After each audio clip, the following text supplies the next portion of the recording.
Hello, thank you for tuning live with me. I've initially tried to go live using an app, but it was lagging, so I decided to come live on YouTube. If you see me looking here, I'm looking at my laptop because that's where we have questions. So thank you for tuning on live with me. Thank you for coming on the live chat.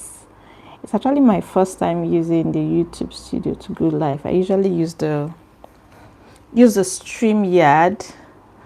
And please, if you're live with me, let me see a comment. Just want to see if anyone can hear me. Just want to see if anyone can hear me because I'm using a mic. And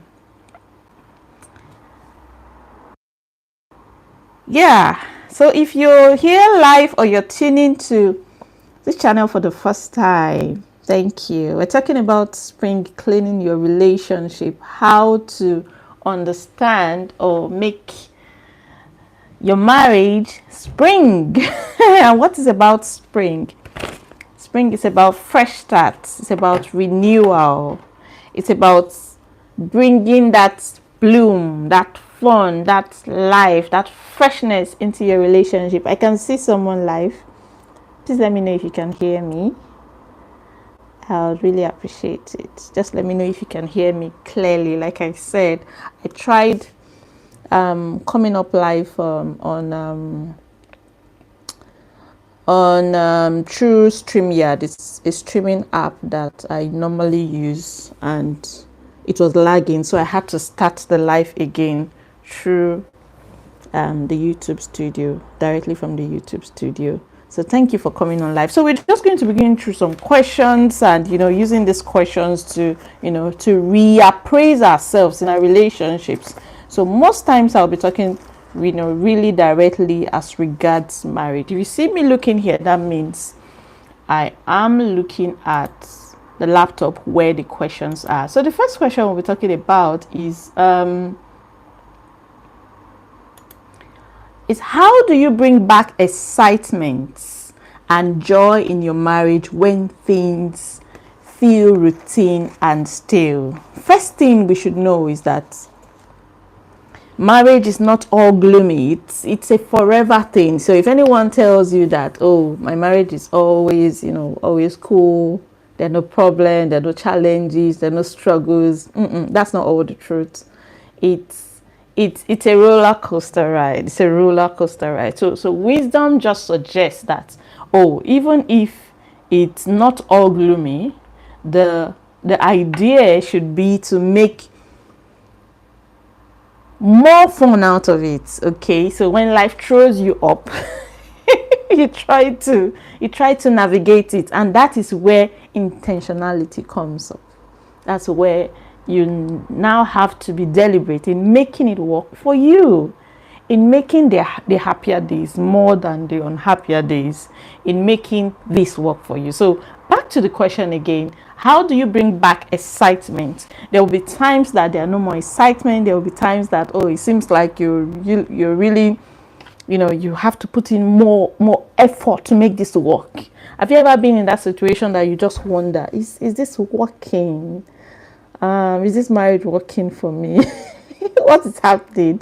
And then sometimes it's really all exciting and it's really all beautiful, and sometimes you're really trying hard to see it work. You're trying hard to see the good of it. You're trying hard to see the effort that the other person is putting in, but you're not seeing it. It seems like all you see is is the failures, is the efforts that are not working. So when it gets to issues like that, you now have to deliberately bring back excitement. So the first thing I'll say is revisit your routine. Come back to your routine.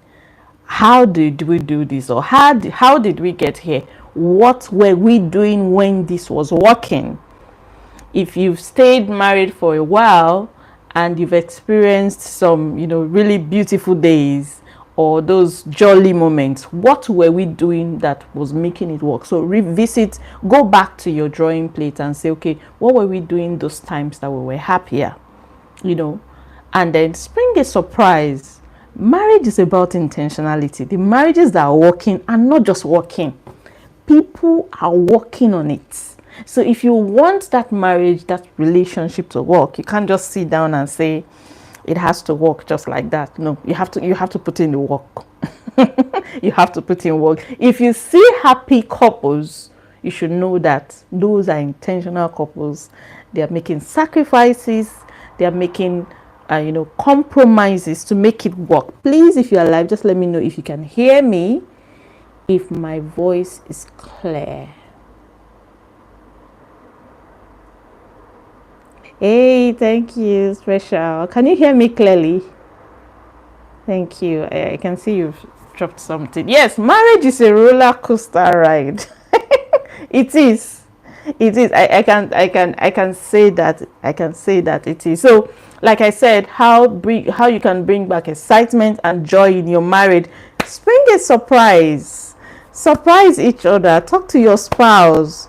Go back to those little gestures that you were doing that was working before. And they are not those big things. Look at those little things. Dropping a love note. I always say that it's not a big thing, but I have barely seen anybody that have looked down on a love note, to the extent that even the kids. Now let me give a practical example. So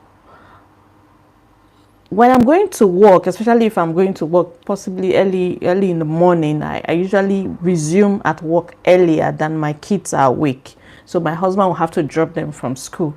The days that I have, really, really tried to drop a note, a handwritten note, to just drop to the kids and say, oh, mommy's gone to work. I love you. Have a great day at school. I'll see you at closing time. Thank you. I can see that you can hear me. Those days I've dropped a note, do you know they cherish it? And they ask for more. They actually say, mommy, please can you drop me a note? I was like, notes are simple. So even children appreciate written notes, talking of adults, grown-ups, and some people just feel like, oh, what's a love note? It's money. Sometimes you just feel like the wives, they always appreciate money. It's not all about money. Just drop a love note, drop something where they will see. Drop a note, a sticky note or something. Thank you for doing that. My husband used to do it sometimes. So just drop a note. Thank you for helping to wash the bathroom. Thank you for taking the kids to school. Thank you for doing this. That normal thing that I do every day. But we get so used to each other and we just take those things for granted as if it's their responsibility. Oh, it's their responsibility to provide. It's your responsibility to drop the kids at school. It's your responsibility to do the shopping. But drop a note and say, I appreciate you doing this every day. And the person will stop and say, it goes a long way. So revisit those small gestures. Yes, Toby. As small as they are, you just have to be intentional to drop those notes and say, I have to do it more because I appreciate those handwritten notes. Even more than those text messages.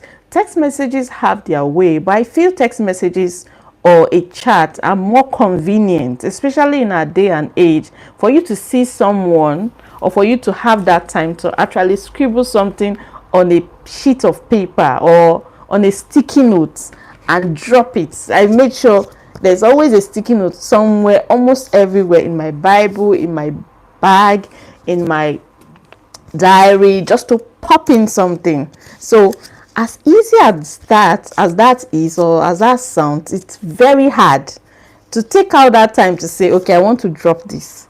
But it's an intentional thing. As small as that is, it does wonders. So drop that in, surprise each other. Just I know it's not easy to do.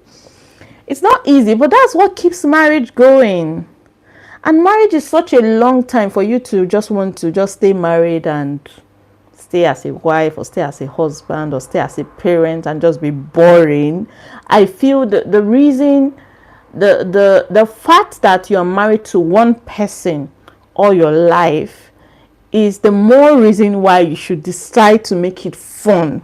Maybe because I'm easily bored with some things. So I'm just like, just bored coming home every day, and let's do something different. Let's do something exciting. But that's what makes marriage exciting. And sometimes you just get to that stage where you're already 5 years, you're already 10 years, you're already 15 years, and you just remind yourself, how did we get here? I think it makes it more exciting when you are deliberately putting some things to, just to stir up the motion, and, I keep going. Ooh. Time flies.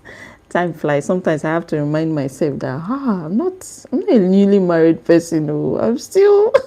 I'm getting old little by little. But I don't want to remember I'm getting old. I still feel good thinking that I'm newly married. I like the feeling, Toby, are you there? I like the feeling. I like the feeling like I'm still dating, which should be what marriage is about, right? Okay, so we'll pop into the next question. The next question, like I said, I'll be looking at this other place because I have the questions on the laptop. It says, what can you do if one spouse is ready for a fresh start, but the other seems stuck in the past hurts or challenges?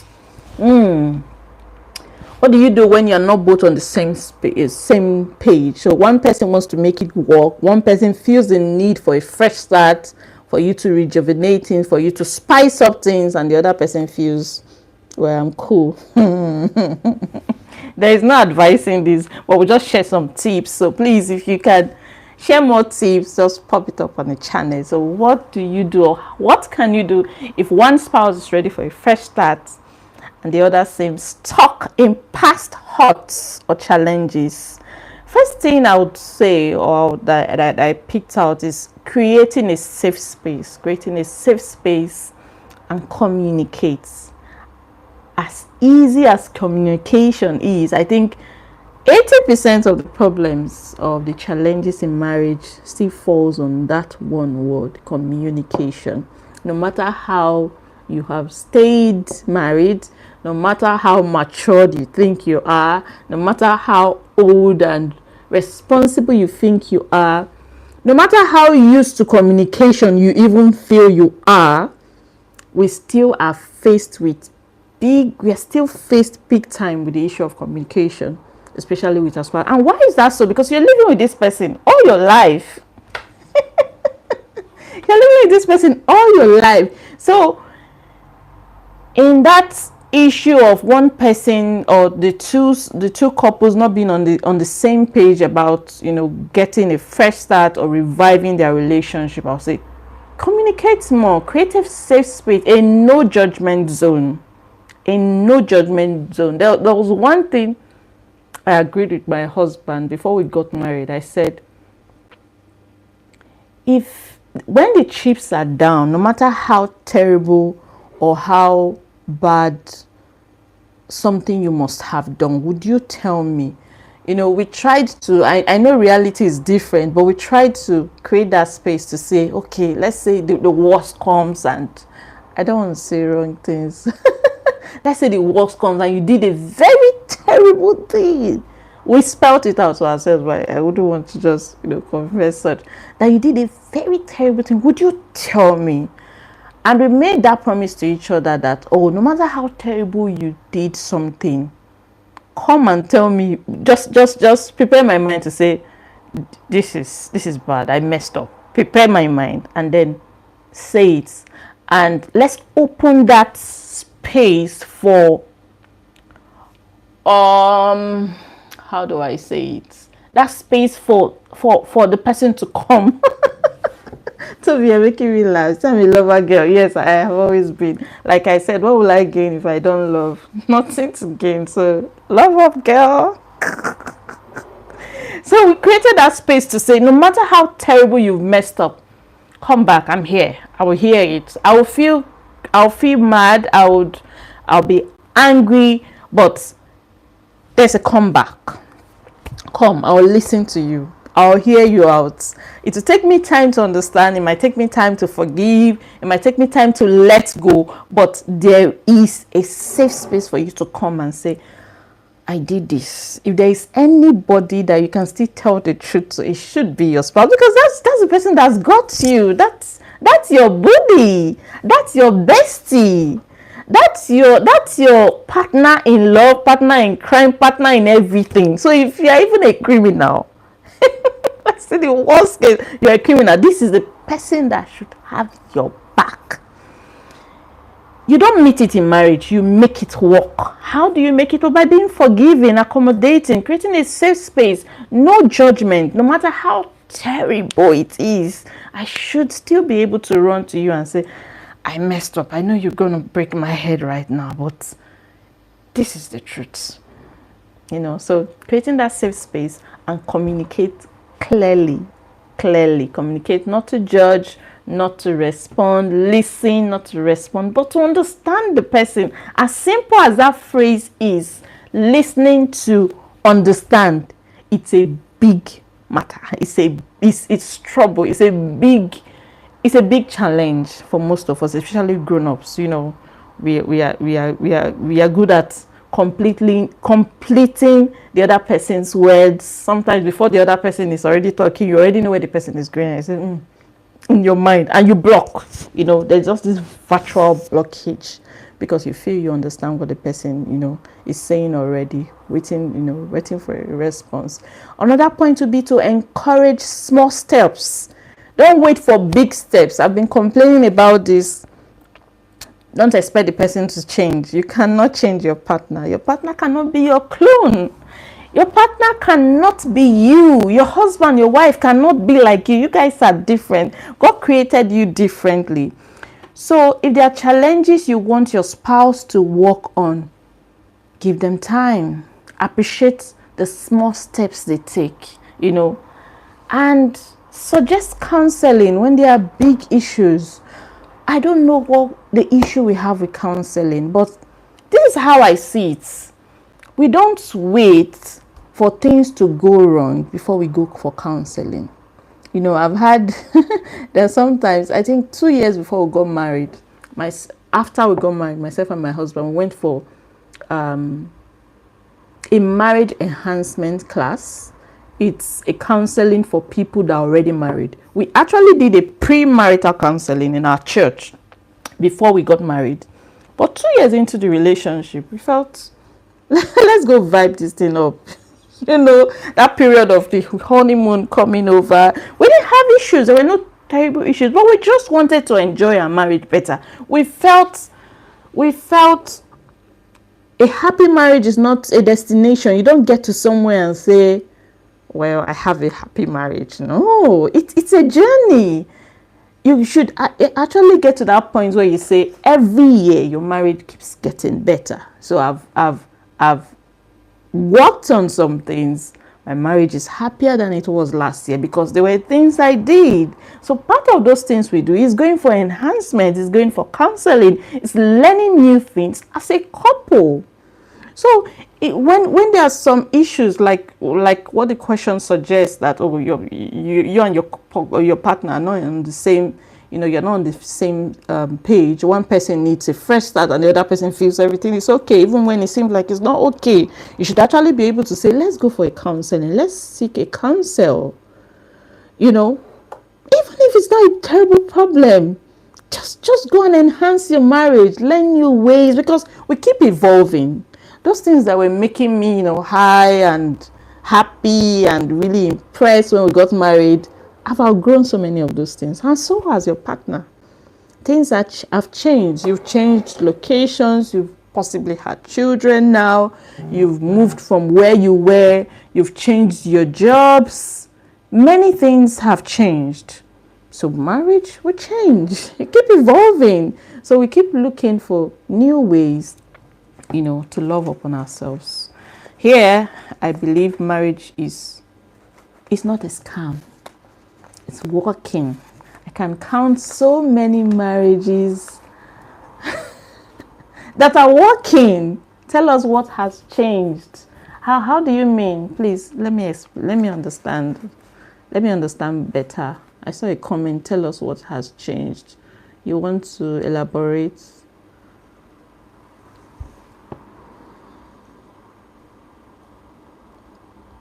Yeah, just let me understand how you mean.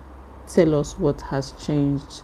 So, counseling, really reading a book together. I know that's a big challenge. How would you read a book with your spouse? Now, let me share how how we read a book together, myself and my husband. So, okay, in the past, what we do is that when we are moving together, when if you've seen a few of my videos when we are traveling, if you check some of my traveling vlogs, I use traveling when we are traveling together on a road trip, or when we are going on a long drive, possibly 40 to 1 hour. We pick up a book that we are both interested in, and one person is reading and the other person is driving. It keeps us awake, keeps two of us on the same page. Especially it has to be a marriage book.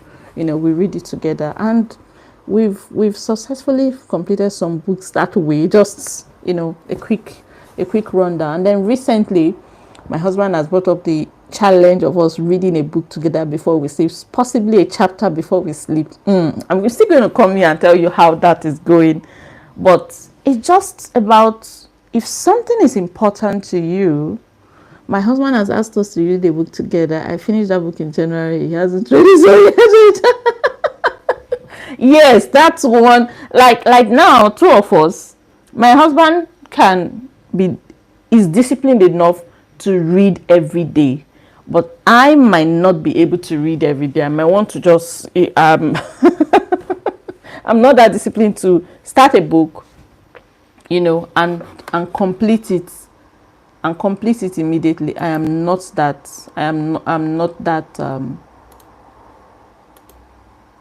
sorry. I'm not that disciplined to start a book. So that reading a book together has really helped. And depending on how your routine in your family goes, reading a book at night, we're about starting that one, to read a chapter together before we sleep, possibly for 15 minutes, and we talk about it. We've picked up a book on financial freedom, and that's the book we'll be going into. I'll share the tips, but I feel it will be an exciting one, because we can't just keep doing the same thing and expecting different results. No. And another tip about being on the same page, or getting your spouse to be on the same page with you, is be patient. Patience is a virtue, especially in this thing we call marriage. Patience is indeed a virtue. You would use it in your life. In fact, if you don't want to be patient, it might just be advisable not to get married if you cannot be patient, because marriage will stretch you. Parenting will stretch you. It will stretch you to bring out that version of you that you even didn't know about. So patience, model forgiveness. The things would happen that you will really have to stretch yourself and swallow it. So model positivity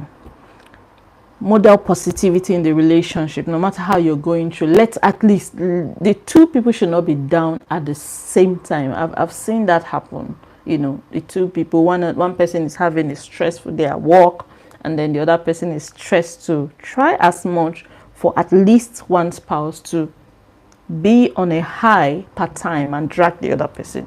So if you feel you're the one that is on a low, try not to drag your partner into the low key or into that gloomy phase, or into that moody phase. One person should at least champion positivity. And if you're the person that is more interested in having a fresh start, in having a renewed marriage, in having a revived marriage, and if you're that person that is watching this video, that means you are that champion. There should always be a champion of positivity in a marriage. Sometimes it takes some time for the two people to catch the fire. There's always one person that champions it at the start, and then there's always another. There's always a leading role. So if you're on this life, if you're watching this video after now, I'm sure you are that chosen. You are the chosen one. You're the choosing. So just know that call is upon you. Yes, That call is upon you. You are the one that is going to champion revival and renewal in your relationship. The earlier you understand, Toby is cracking me up in this life. The earlier you understand and you assume that position, the better. Okay, let's grab on to the next question. The next question says, yeah, how do you balance focusing on your marriage while dealing with work, kids, and other life responsibilities? Yes, we are the choosing, Shonton. Ooh, my live audience this evening, you guys are cracking me up. Thank you for the flow. Thank you. So how do you balance it? How do you balance focusing on your marriage while dealing with work, kids, and other life responsibilities? I think this one is my question. How do you balance focusing on your marriage while dealing with work, kids, and other life responsibilities? I just wish we're not balancing well. First tip I have here is prioritize intentional time for each other. Prioritize intentional time for each other, even if it's just 10 to 15 minutes in a day. It's possible. How do we do it? And that's where the intentionality comes in. Most of the tips I've been sharing, I've actually been making use of that word, intentional. Intentionality. Prioritizing. Those two words go with each other. Thank you, Sheon. Thank you, special. Prioritizing, intentionality. When you take those two words out of marriage, I don't know how it will work. Sincerely, I don't know how it will work. So when I hear couples say, we don't have that time to bond, we don't have the time to go out, we don't have that time to go and get away, we have children. Now I see a problem with intentionality and prioritizing, because it's doable.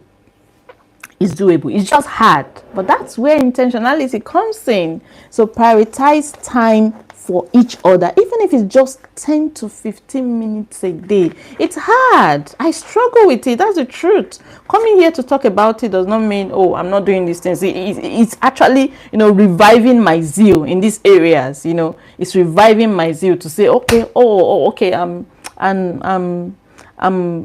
lagging in this area. Let me vibe it up. So I'm just happy we're going to do this together, Prioritizing, intentionality, 10 to 15 minutes a day, no matter how terrible that time is. So what me and my husband does is that no matter when we try to catch up after work, send the children to sleep. Your children should have a bedtime.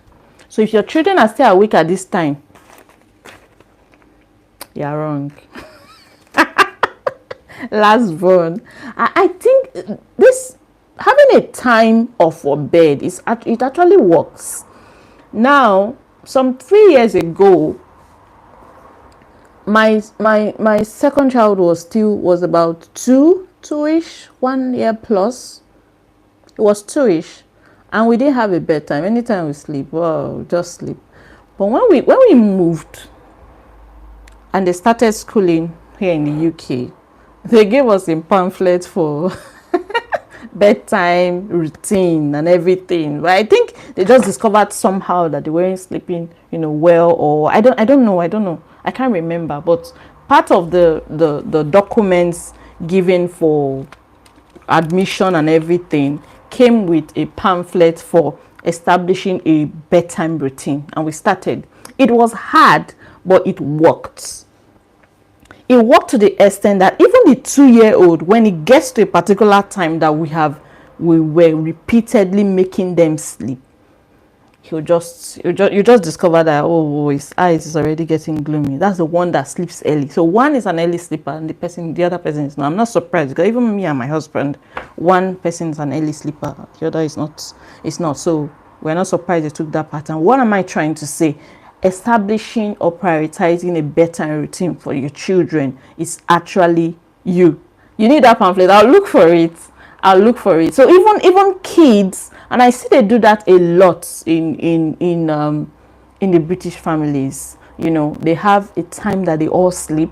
So even when your kids are from birth, there's already a routine that you can use for your children. Put off the light. You do the same type of run down activities in the evening consistently, and that's how habit builds. If you do, I think there's this phrase that say if you repeat the same things for 21 days, it becomes an habit, or a particular or a long period of time becomes a habit, and that's it.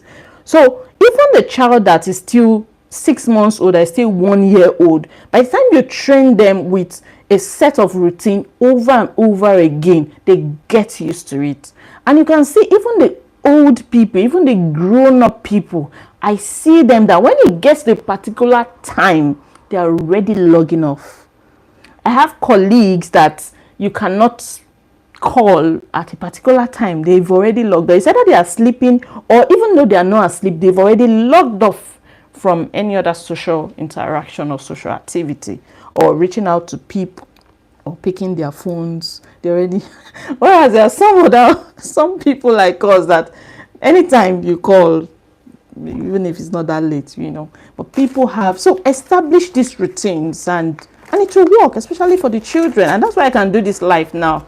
If it were back in those days, the children might still be awake, but we've been able to put them in that that routine of having a bedtime for them, and then when is that time, they're already asleep. So that means that when they come back from school, you run them down through their routine, give them the time that they deserve, their homework, everything, dinner, and night devotion, pray. If you do that in your family, and send them to sleep, and then you can have some me time for even yourself. And that's when you can have some me time with your spouse. It's not easy.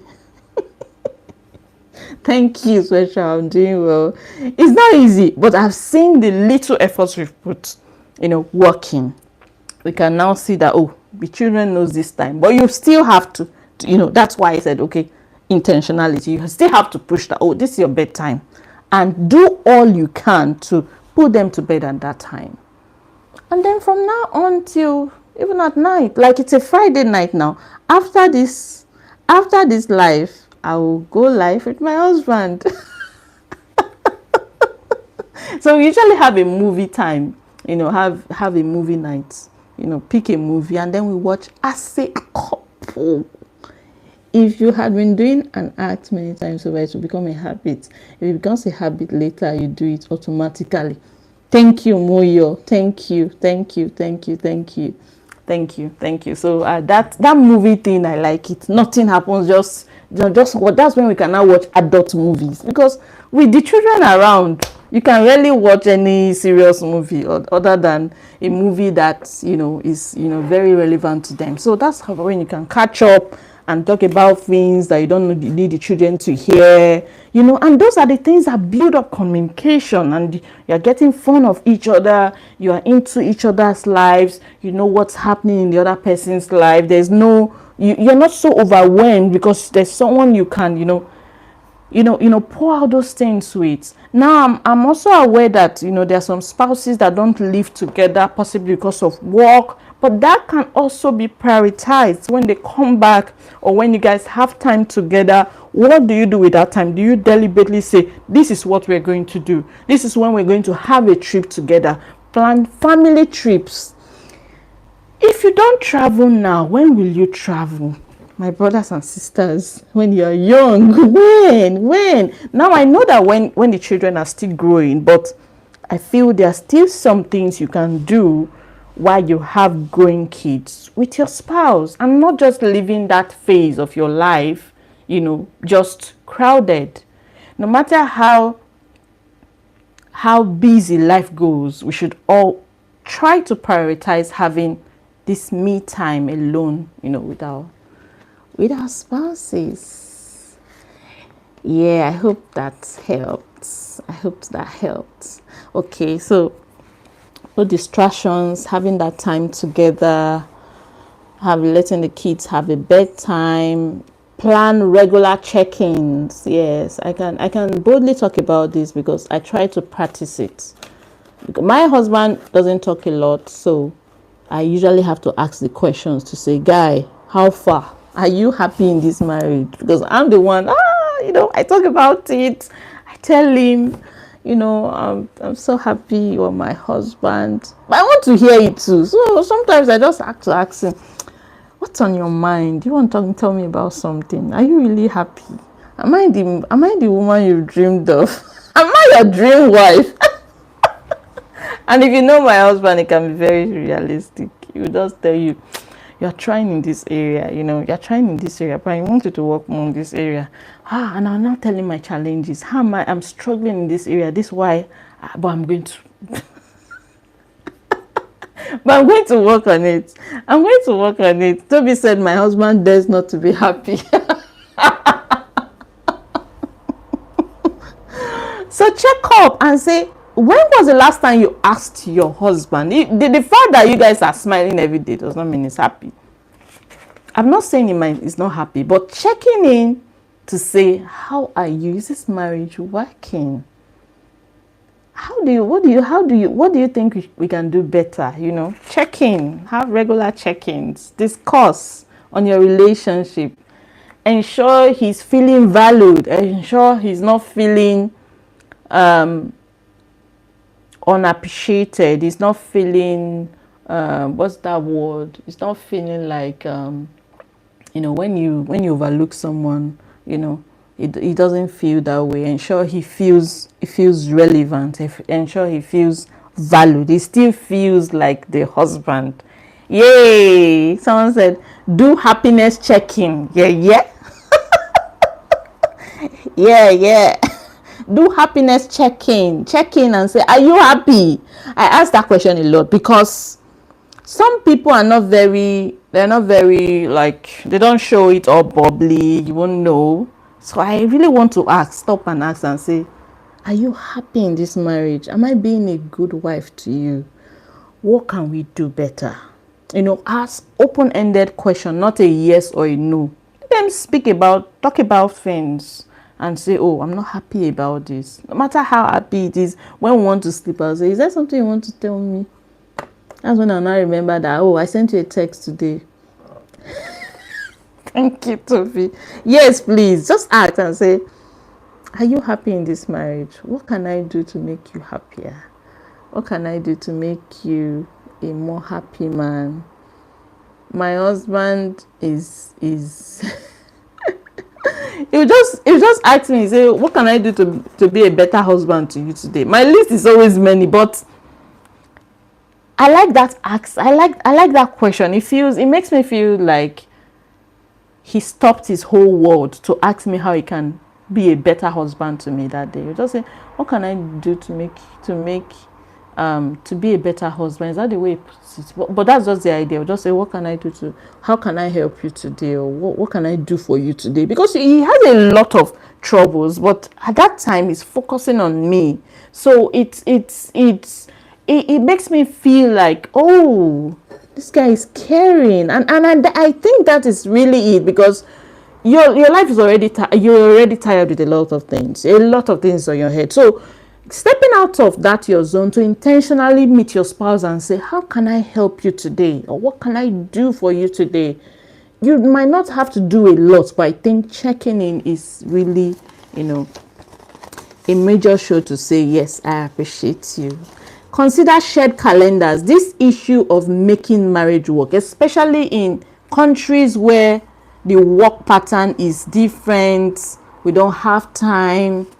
You can create that time. And I'm talking from a place of trying something, seeing it work, and I want to share it. I feel there is nowhere you are in this world. If you want to create time and intentionally spend time with your husband, you will. No matter how busy your work pattern is, no matter how busy your work pattern or your family, routine is, it's a matter of intentionality and priority. How much do you prioritize your marriage? To say, This weekend, I'm not going to work. I'll do all I can to get a leave date. Now, something happened recently. There was a parenting summit that